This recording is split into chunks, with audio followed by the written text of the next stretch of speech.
Veteran Morning Show, 7:48. Thank you for tuning in on just a beautiful, beautiful Monday morning, man. We've had a real fall for once.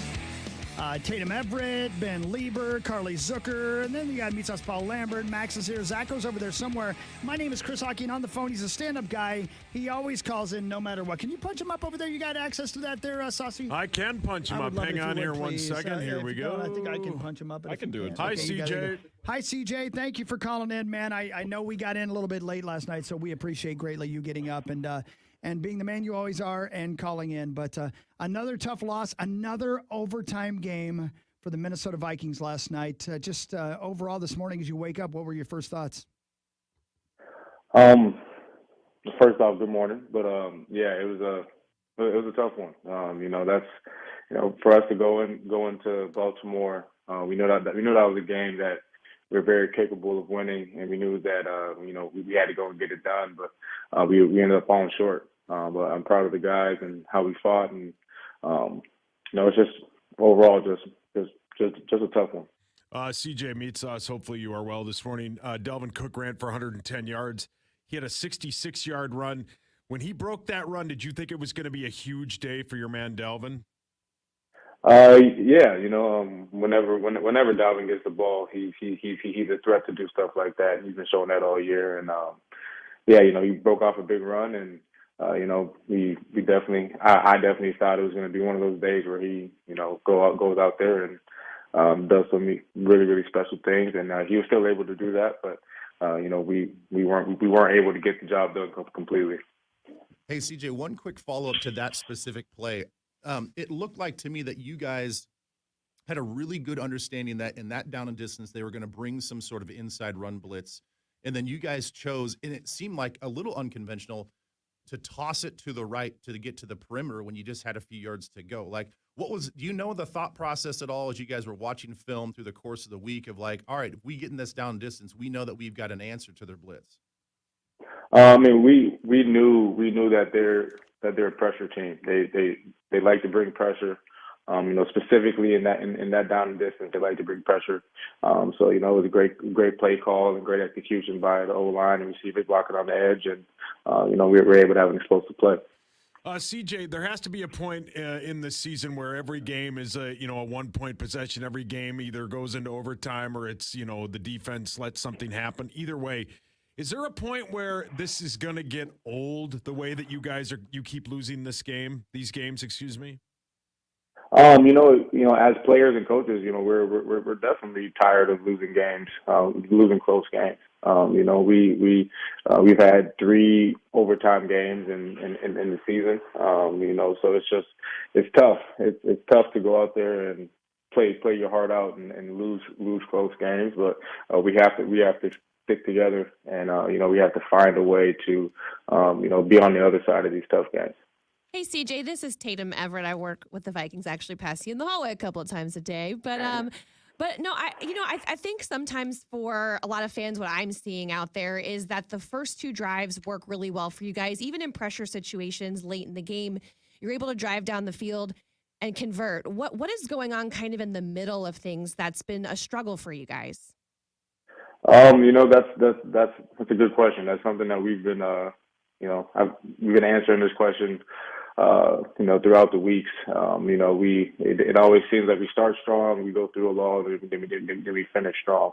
So we have to definitely figure out. We have to continue to go back and look at tape. And I don't want to sound like a broken record, but we have to continue to go back and watch tape and figure out what we can do to make those middle drives just as successful as the beginning or the end of the game.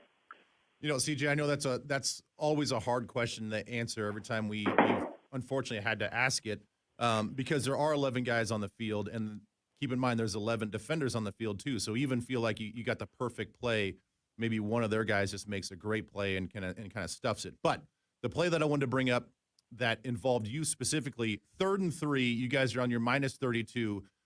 You guys explode out in this formation. You're out on the offensive left up against the sideline.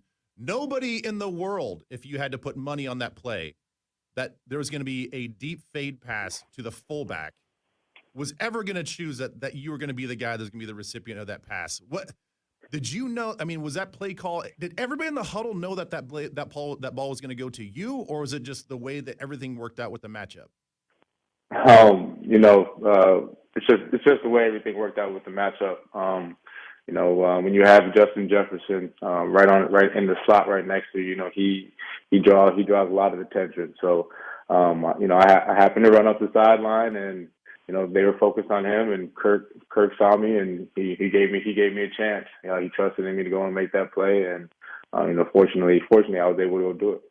I got to say, I put myself in that situation that you were in when I was playing, and I remember being out in those situations a lot, saying like, there ain't no chance they're throwing over here. Not a chance. And this is a gotta have it play. They're not going to throw to the fullback. And you mossed the dude. You jumped over the top of him. Yeah, man. It's it happened. That's really it. Like I said, I'm happy he gave me the chance, and I definitely in my head I was like, don't mess this up. So I'm glad I was able to go get it done.